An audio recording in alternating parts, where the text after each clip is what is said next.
Hi weavers, ఈరోజు తెల్ల గల్జేరు ఆకుకూరతో మేము ముందుకు వచ్చాం. ఇక్కడ కనిపించేది తెల్ల గల్జేరు ఆకుకూరనండి. ఇది ఇంటి ఆవరణలో కానీ పొలాలలో కానీ చాలా ఎక్కువగా కనిపిస్తుందండి మనకి. ఇది రెండు రకాలండి, ఒకటి తెల్ల గల్జేరు, రెండు ఎర్ర గల్జేరు అండి. ఇది తెల్ల గల్జేరు ఆరోగ్యానికి చాలా మంచిదండి. కాడలను చూసి మనం గుర్తించాలండి. ఇది కిడ్నీకి, లివర్కి, షుగర్కి, బీపీకి చాలా మంచిదండి తింటే. ఇది రోగనిరోధక వ్యవస్థను కాపాడుతుందండి. ఇది మనము ఆకుతో లేత కాడలు కూడా తీసుకోవచ్చండి. మనము చూడండి, ఇది మేము ఏరుతున్నాము, ఇలా మీరు కూడా ఏరుకోవచ్చండి. ఈ ఆకును పునర్నవి అని కూడా అంటారండి. ఈ ఆకును సన్నగా కట్ చేసి కడగాలండి. ఇప్పుడు ఆకుకూర తయారు చేద్దామండి. పాత్ర పెట్టి 2 స్పూన్ల నూనెనండి.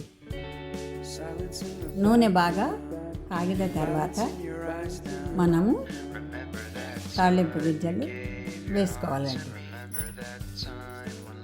చూడండి, తాళింపు గింజలు వేస్తున్నానండి. ఎండుమిరపకాయలండి, కరివేపాకు, తాళింపు వేగినాక పచ్చిమిరపకాయ ముక్కలు వేయాలండి. బాగా వేయాలండి. అవి ఉల్లిపాయలండి, ఉల్లిపాయలు వేసేయాలి. అవి కూడా కొంచెం ఎర్రగా కావాలండి.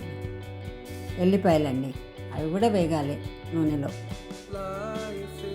పసుపు వేయాలండి కొంచెం. మనం ఆ ఉల్లిపాయలు అవన్నీ బాగా కలపాలండి. కడిగిన తెల్ల గల్జేరు ఆకుకూర వేస్తున్నానండి. నేను వేసి కలపాలండి మంచిగా. ఇది కూడా కొంచెం మగ్గాలండి.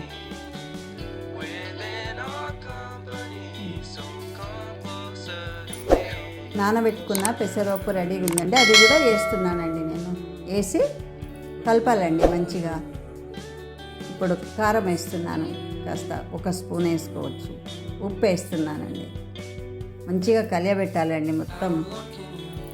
ఆకుకూర కొంచెం మగ్గిన తర్వాత 1/2 టీ గ్లాస్ వాటర్ వేయాలండి. వాటర్ వేస్తే మనకు రైస్లోకి బాగుంటుంది తింటే. కాడలు ఏమన్నా మిగిలినా అవి మంచిగా ఉడికిపోతాయండి. ఒక 5-10 నిమిషాలు పొయ్యి మీద ఉడికించాలండి. ఇది